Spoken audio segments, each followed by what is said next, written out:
Bismillahirrahmanirrahim. Mohon maaf suaranya makin menjelang maghrib makin suaranya makin hilang. Dan tadi saya menikmati acara yang tadi dipandu oleh Pak Eko sampai saya tertidur pula sebelum acara relaksasi tadi itu. Justru pas relaksasi itu dengar suara ini kayak saya sedang berada di tempat langganan saya, nano refleksiologi gitu ya. Masya Allah, luar biasa. Assalamualaikum warahmatullahi wabarakatuh. Biar semangat, saya akan bawakan pantun. Pergi ke pasar membeli kurma. Kurma manis dari Madinah. Berbukalah dengan kurma ajwa. Sebab kata Pak Ustadz itu sunnah. Tapi kalau sunnahnya orang Indonesia, tetap gorengan.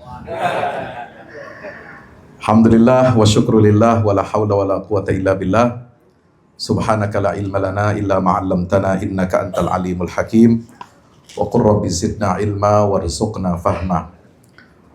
Teman-teman Insan Tugure yang dirahmati Allah Subhanahu wa taala, jajaran direksi Pak Teguh Budiman, Bapak Erwin Basri, Direktur Operasional Pak Haji Derajat Irwansyah. Beliau ini sahabat dan juga senior kita.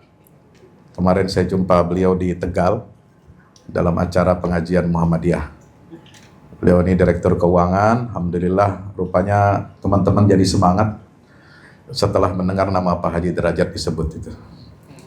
Kemudian ada juga dari jajaran komisaris Pak Yani Musin dan semuanya yang hadir di sini, teman-teman semua panitia dan Insan Tugure yang dirahmati Allah Subhanahu wa taala. Alhamdulillah, bersyukur kita kehadirat Allah Subhanahu wa taala dengan kita mengucapkan alhamdulillahirabbil alamin. Mari kita bersalawat salam kepada junjungan kita baginda Rasulullah Muhammad sallallahu alaihi wasallam. Allahumma shalli ala Muhammad wa ala ali Muhammad. Assalatu wassalamu alaika ya Rasulullah. Teman-teman dirahmati Allah, sambil menunggu berbuka puasa, izinkan saya sedikit sharing ya tentang bagaimana nilai-nilai Ramadan untuk leadership, apalagi untuk kepemimpinan dan juga dunia profesional. Jadi Ramadan ini secara ritual memang ibadahnya orang Islam. Dia terkait sekali dengan ibadah mahdhah. Dan syarat puasa itu sah adalah dia harus dikerjakan oleh orang Islam, orang yang sudah balik, orang yang sudah berakal sehat ya, orang gila, anak kecil yang belum mampu, belum balik, dan bukan muslim, dia tidak wajib dan tidak sah kalau dia puasa Ramadan. Tetapi walaupun puasa Ramadan ini adalah berangkat dari ajaran Islam, tetapi nilai-nilai yang ada di dalam puasa itu dia bersifat universal. Karena memang Allah Ta'ala mendesain seluruh ajaran yang ada dalam Al-Quranul Karim, ajaran Islam ini seluruhnya adalah bersifat universal. Wa ma arsalnaka illa rahmatan lil alamin. Berikutnya, tema saya sampaikan adalah kuat dengan kebersamaan dan bagaimana kita bisa tumbuh dengan keberkahan. Ya, tadi sudah disampaikan, Masya Allah, targetnya cukup banyak, 164 M. Kalau 1 M saja saya belum pernah lihat dan pegang ya. Nah, ini tantangan kita di era modern sekarang, memang kompetisi sangat keras ya. Tekanan target, nah tadi tekanan target itu, kemudian juga ada budaya materialistik dan ada jiwa yang lelah ya di kalangan profesional atau burnout. Nah, bagaimana Ramadan ini harus kita hadirkan bukan sekedar menahan lapar seperti tadi yang disampaikan Pak Derajat ya, tetapi juga dia harus kita jadikan sebagai rem moral, kendali untuk menghentikan laju rutinitas yang kadang berjalan tanpa arah dan untuk menyeimbangkan ambisi-ambisi kehidupan kita, baik secara pribadi maupun kolektif ataupun juga secara korporasi. Nah, oleh sebab itu disinilah hadir Ramadan ini untuk apa? Untuk memberikan nilai. Jadi bertumbuh itu bagus, tetapi harus disertai dengan nilai. Berikutnya, ya kita berangkat dari surah Al-Baqarah 183. Tentu teman-teman sudah hafal semua ayatnya ya. Boleh dites Pak. Ada yang hafal ayatnya 183 surah Al-Baqarah? Boleh? Ada yang mau baca? Ibu di depan? Atau mas siapa yang di belakang? Boleh? Itu yang pakai sorban tuh. Ini kalau pakai sorban kan tandanya orang alim ini. Ya? Ya. Oh bukan, ya. Atau yang pakai peci putih Pak Haji itu di belakang barangkali hafal ayatnya, ya. Oke. Tentu tujuan dari ibadah puasa ini adalah untuk kita bertakwa. Nah, ketakwaan ini teman-teman itu adalah pondasi atau landasan bagi integritas, dan integritas dalam dunia usaha, dunia profesional ini adalah sebuah pondasi yang tidak bisa ditawar ya. Jadi meskipun kita ini tidak diawasi selama kita beribadah puasa, ya, kita terus tetap bisa komitmen untuk menjaga target kita puasa hari ini harus selesai. Ya. Walaupun godaan banyak ya, walaupun hidangan takjil sudah di depan mata, tapi tidak ada yang berani menyentuhnya walau sedikit pun gitu kan. Itu semua terjadi secara alamiah. Kenapa? Kesadaran adanya kehadiran Allah Subhanahu wa Ta'ala. Nah, kita ini sekarang banyak yang hebat tetapi minim integritas. Ya, banyak orang-orang hebat tetapi tidak memiliki integritas sehingga menyebabkan negara atau perusahaan itu bisa hancur dan rusak, ya. Teman-teman yang dirahmati Allah Subhanahu wa Ta'ala, maka itu kita harus menjadikan puasa ini sebagai sekolah integritas. Ya, next. Sekolah integritas itu yang bagaimana implementasinya? Ini bisa kita turunkan ke dalam beberapa atau dua pilar ya. Yang pertama adalah kebersamaan. Ya, kebersamaan di dalam dunia usaha ini dikatakan empathy is currency, ya. Itu adalah modal, ya. Sebab Rasulullah SAW mengatakan, la yu'minu ahadukum hatta yuhibba li akhihi ma yuhibbu li nafsihi. Tidak beriman atau tidak sempurna keimanan seorang dari kita sampai betul-betul kita ini mencintai saudara kita seperti kita mencintai diri kita sendiri. Nah, itulah nilai-nilai kebersamaan, ya. Nilai kebersamaan ini harus hadir ketika kita berpuasa. Dengan apa? Dengan rasa lapar, membangun empati. Kemudian kalau kita bentuknya dalam tim, itu dengan apa? Yang saling peduli sehingga organisasi kita lebih kuat dan solid.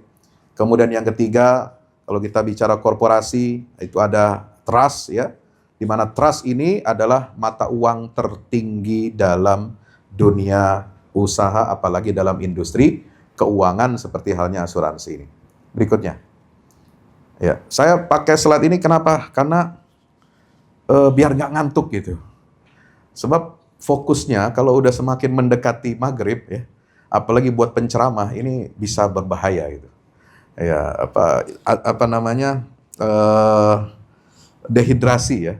Ya, dehidrasi dari pagi, kemudian banyak aktivitas, apalagi teman-teman juga banyak tekanan pekerjaannya, maka untuk kita bisa fokus bukan hanya mendengarkan ceramah.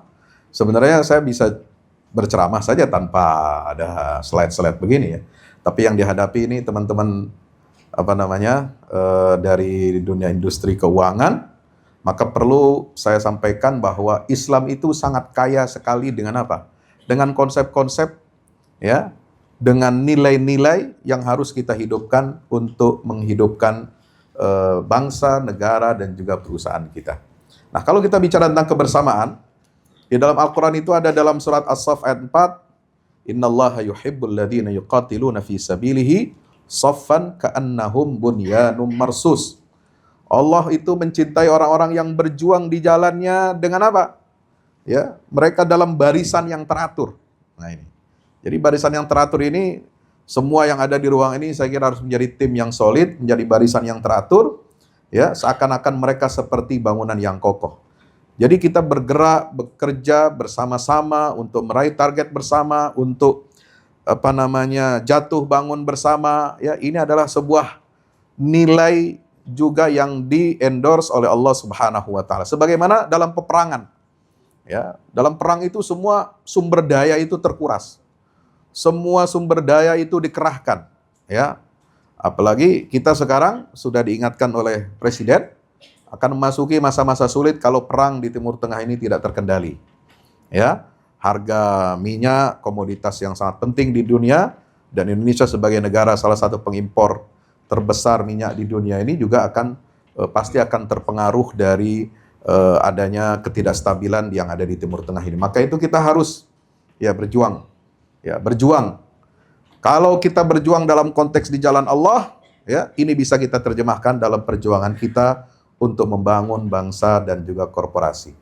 Maka itu di sini ada bagaimana kita memiliki ketahanan, ya, tahan dari benturan krisis, ya, tidak runtuh juga karena ego sektoral dan tidak pecah karena ada persaingan internal kita. Nah, disinilah Ramadan itu mengajarkan kita untuk apa? Untuk memiliki seni, ya, menahan ego demi kebaikan dan keharmonisan kita secara kolektif. Berikutnya. Iya. Nah, salah satu bentuk kebersamaan itu apa?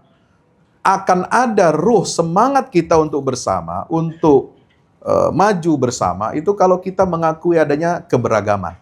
Ya, Indonesia ini bangsa yang majemuk, bangsa yang beragam, dan itu bukan sebuah celah. Ya, keberagaman itu bukan sesuatu yang celah.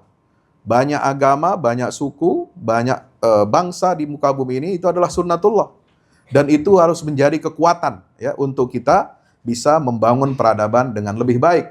Karena itulah Al-Quran mengendorse di ayat surat 13 ayat surat Al-Hujurat, ya ayuhan nas inna khalaqnakum min dzakari wa untha wa ja'alnakum syu'uban wa qabaila lita'arafu inna akramakum indallahi atqakum.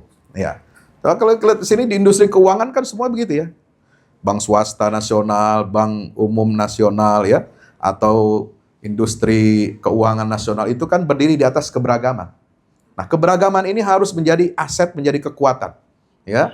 Maka itu keberagaman itu bukan ancaman, ya. Keberagaman itu bukan ancaman. Hanya sebuah negara dan pemimpin yang tidak mampu untuk mengelola perbedaan dan keberagaman itulah mereka yang akan gagal. Ya, sebaliknya kalau pemimpin, ya, di level manapun dia bisa mengolah dan mengelola keberagaman ini menjadi sebuah kekuatan untuk inovasi, maka bangsa dan negara itu, apalagi korporasi itu bisa meraih kemajuan-kemajuan, ya. Baik, berikutnya. Ya, sekarang ini yang kedua adalah sesi tentang keberkahan, ya. Kita harus bertumbuh dengan keberkahan. Kenapa? Karena saya yakin bahwa Bapak di sini semuanya itu pandai dan fasih bicara tentang apa? Growth. Bagaimana pertumbuhan, ya. Kemudian bagaimana tentang ekspansi bisnis, bagaimana tentang pangsa pasar, ya. Strateginya seperti apa, lalu bicara tentang valuasinya, ya. Ini metrik konvensionalnya seperti ini. Nah, Islam itu menghadirkan dimensi keberkahannya. Jadi growth ini, expansion ini, kemudian market share serta valuasi ini harus, ya, ditopang oleh nilai-nilai spiritual. Ya, ini yang disebut dengan keberkahan. Pertumbuhan yang membawa kebaikan itulah barakah. Karena berkah itu adalah ziyadatul khair wa namaul khair. Jadi bertambah kebaikan-kebaikan kita, bertambah keberkahan dalam setiap aktivitas keduniaan kita. Nah, yang kedua dimensi barakah itu adalah apa? Keuntungan, ya, keuntungan yang kita petik dari setiap usaha, dari setiap bisnis, dari setiap jenis transaksi, ya, dalam industri keuangan dan sebagainya itu adalah tidak akan merusak lingkungan atau masyarakatnya. Nah, kalau kita sudah sampai pada level itu, itulah berkah namanya, ya. Jadi yang dikatakan berkah itu bukan hanya tumbuh, naik, mencapai target, tapi akhirnya apa? Masyarakat jadi rusak, ya, tidak merasakan manfaatnya.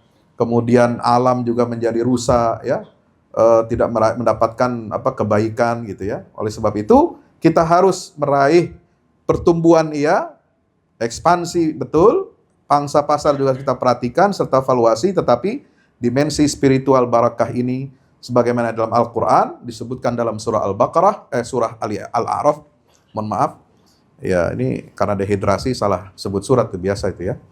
Itu disebutkan apa? Walau anna ahlal qura amanu wattaqau lafatahna alaihim barakatin minas sama'i wal ard. Seandainya penduduk satu negeri, kata Allah, mereka itu adalah orang-orang yang beriman dan bertakwa, maka kami pasti akan membuka semua pintu-pintu keberkahan ya dari langit dan bumi. Gitu. Nah, oleh sebab itu, ketika kita sukses dari hasil semua yang konvensional ini, maka yang namanya berkah itu adalah dia akan menghadirkan ketenangan.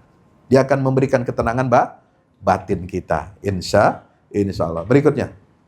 Jadi berkah itu bukan sekedar angka bertambah ya secara fisik, materi, tetapi keberkahan itu adalah kebahagiaan dan juga meningkatnya kekuatan spiritual kita dalam mengatasi tantangan-tantangan itu. Jadi kalau kita lihat filosofi dalam Al-Quran itu kan ada ayat ya, alam nashrah laka sadrak. Itu ujungnya apa? Fa inna ma'al usri yusra, fa inna ma'al usri yusra, fa idza faraghta fansab wa ila rabbika farghab. Ya, kesulitan itu disebut dua kali. Ya, kesulitan itu disebut dua kali ya, tapi maknanya satu sebenarnya. Ya, al-usr itu definitif, kesulitan itu walaupun disebut dua kali, mau tiga kali, mau empat kali sebenarnya satu. Ya, kesulitan itu. Tetapi kemudian Allah mengatakan bersama setiap satu kesulitan itu pasti ada kemudahan, dan kemudahannya disebut dua kali. Ya, dan dua kali itu berbeda. Berarti satu kesulitan yang sama itu pasti akan diiringi, kalau kita mendapatkan keberkahan dari Allah, kita akan mendapatkan dua kemudahan dalam setiap satu kesulitan. Artinya apa? Kesulitan itu sebenarnya adalah aset buat kita, ya, aset untuk bisa baik, ya. Karena orang kalau bekerja tanpa ada kesulitan itu kayaknya bukan kerja, ya. Itu namanya leha-leha. Itu rasanya nyaman, ya. Itu dia kemudian hanya ngitung duit saja, anak orang kaya, lahir udah kaya, nggak perlu kerja lagi, nggak perlu ngapa-ngapain lagi, ya. Dia tanpa usaha, ya. Tapi yang namanya dunia kerja, kesulitan itu adalah sebuah keniscayaan. Dan yang namanya kita mendapatkan berkah ketika kita mendapatkan kesulitan apa? Bukan berarti kesulitan itu hilang. Bukan berarti beban dan target itu lalu diturunkan, tidak. Tapi keberkahan dalam setiap kesulitan itu adalah ketika kita diberikan oleh Allah Subhanahu wa taala kekuatan mental kita untuk bisa mengatasi dan menaklukkan kesulitan yang tadi itu. Insya Allah. Nah, oleh sebab itu etika dan spiritualitas ini jangan kita pandang sebagai penghambat untuk pertumbuhan. Jadi penting. Ya, kita mengadakan acara semacam ini ya untuk menguatkan spiritual. Kita tambah lagi dengan sholat sunnahnya. Kita tambah lagi dengan berzikirnya, baca banyak bersalawat kepada Rasul SAW. Ya, kemudian kita baca Al-Quran, ya, didawamkan setiap hari. Ya, paling tidak ya teman-teman ini bisa kan baca satu hari 5 ayat lah kira-kira begitu ya. Nggak banyak-banyak lah.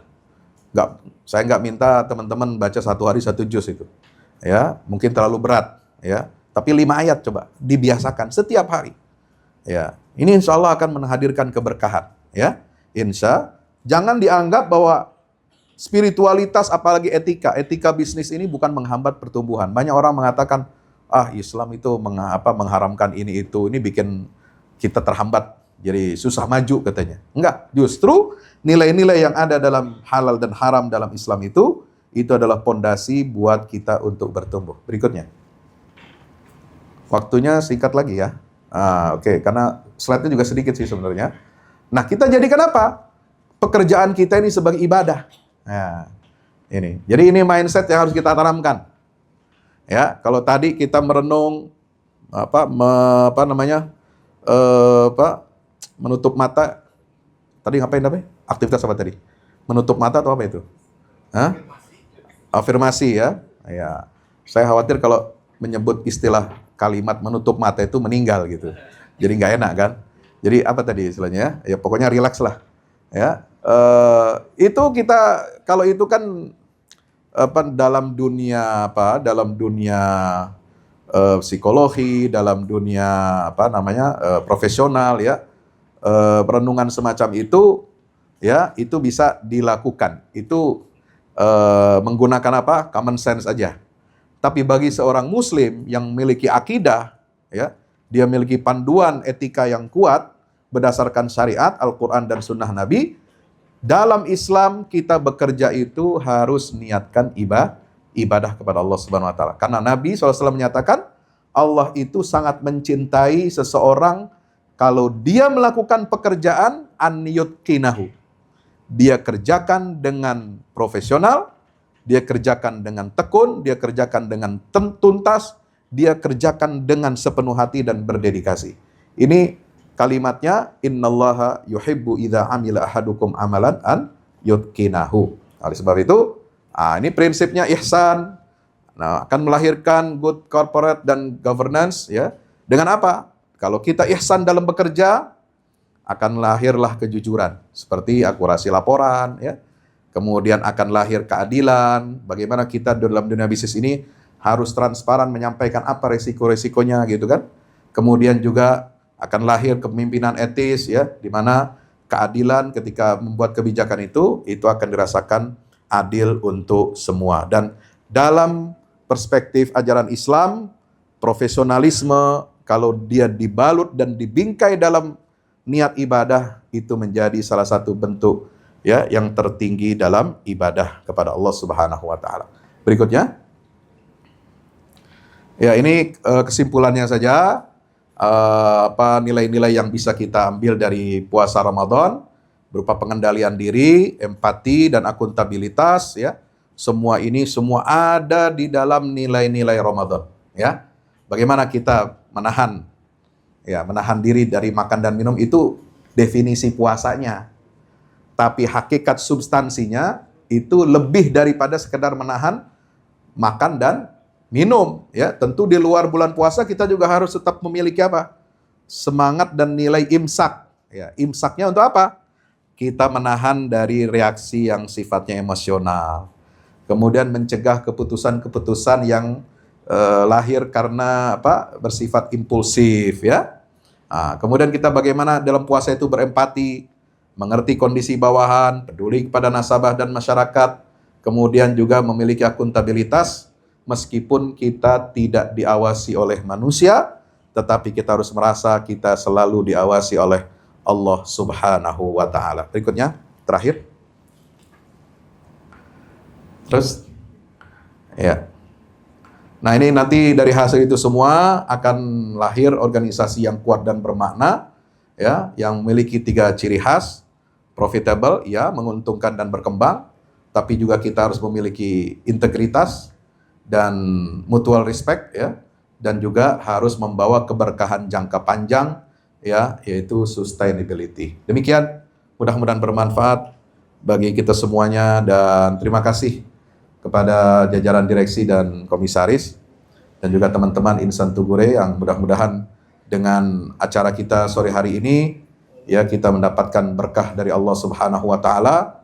Puasa kita jadikan sebagai penambah nilai ya dalam dunia kerja kita, dan juga mudah-mudahan kita keluar dari Ramadan ini bukan hanya dosa-dosa kita diampuni oleh Allah Subhanahu wa taala, tapi semua racun-racun dalam tubuh kita, dalam pikiran kita, dalam jiwa dan hati kita itu sudah dikuras ya, sudah didetoks ya. Insya Allah inilah proses pelatihan untuk mendetoks penyakit-penyakit dan racun-racun baik yang bersifat fisik maupun spiritual.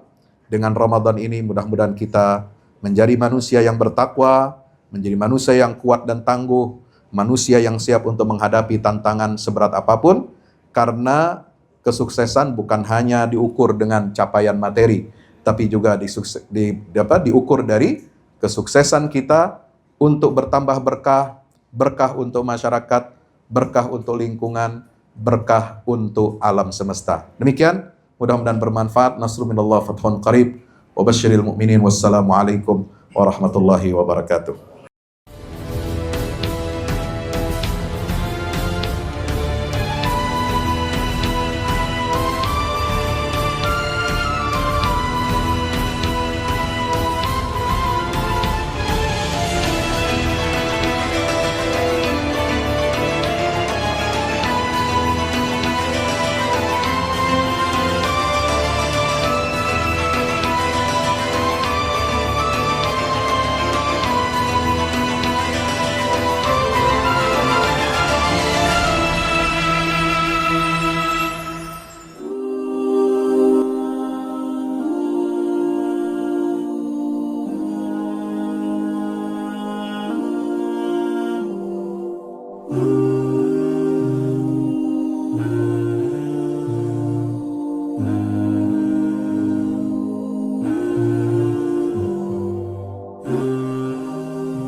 Assalamualaikum warahmatullahi wabarakatuh.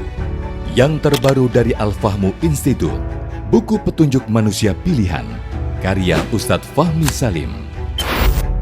Dari keseluruhan jumlah ayat-ayat Al-Quran, sekitar sepertiganya adalah berupa kisah-kisah. Hal ini menjadi dalil yang sangat jelas tentang pentingnya sebuah kisah. Andaikan kisah ini tidak penting, tidak mungkin menempati porsi yang banyak di dalam Al-Quran ini. Kisah Al-Quran mempunyai keistimewaan yang membedakan dengan kisah-kisah lainnya, seperti kisah sejarah ataupun fiksi. Sesungguhnya, kisah-kisah Al-Quran sumbernya adalah Al-Quran itu sendiri. Kisah Al-Quran adalah kisah yang mempunyai target, yaitu target agama dan akhlak. Sesungguhnya sumber yang menjadi rujukan asal kejadian-kejadian di dalam kisah-kisah Al-Quran dan para tokohnya adalah berasal dari alam dunia dan sejarahnya. Kisah Al-Quran adalah kisah nyata yang tidak ada khayalan atau fiksi di dalamnya. Tidak ada kepalsuan dan tidak ada mitos, serta tidak ada kode tertentu. Ini dikarenakan kandungan kebenaran yang terdapat di dalam sebuah kisah Al-Quran mengenai alam semesta dan tabiat jiwa manusia, serta kisah-kisah umat manusia semuanya itu adalah kebenaran yang valid, baik secara keilmuan maupun sejarahnya. Objek dari kisah Al-Quran adalah manusia, karena manusia merupakan tujuan utama dari adanya sebuah risalah, perintah dan larangan secara umum. Manusia itu adalah penerus dan penerima apa-apa yang terdapat di dalam Al-Quran. Kisah Al-Quran itu bukan hanya pemaparan tentang kebenaran sebuah sejarah saja, melainkan juga ada, terutama berfokus kepada sisi ibroh atau pelajarannya. Sungguh, Al-Quran diakui tidak hanya mukjizat dari segi sumber keilahiannya atau sisi kesastraannya yang indah, informasi ilmiah sainsnya yang tepat, informasi kabar gaib terdahulu dan yang akan datang, dan aspek syariatnya saja. Mukjizat Al-Quran juga berupa solusi-solusi praktis masalah kehidupan, seperti tergambarkan dalam kisah-kisah petunjuk manusia pilihan yang menjadi utusan-utusan Allah.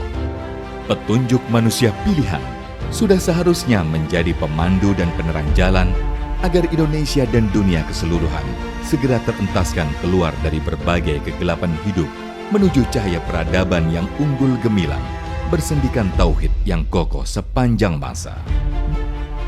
Dikemas dengan tuturan yang mengalir, bercerita tanpa menggurui, petunjuk manusia pilihan bisa menjadi khasanah di setiap keluarga untuk memetik pelajaran dari kisah-kisah manusia terdahulu, dan pelajaran itu berkaitan erat dengan kehidupan kita masa sekarang. Dapatkan segera. Wassalamualaikum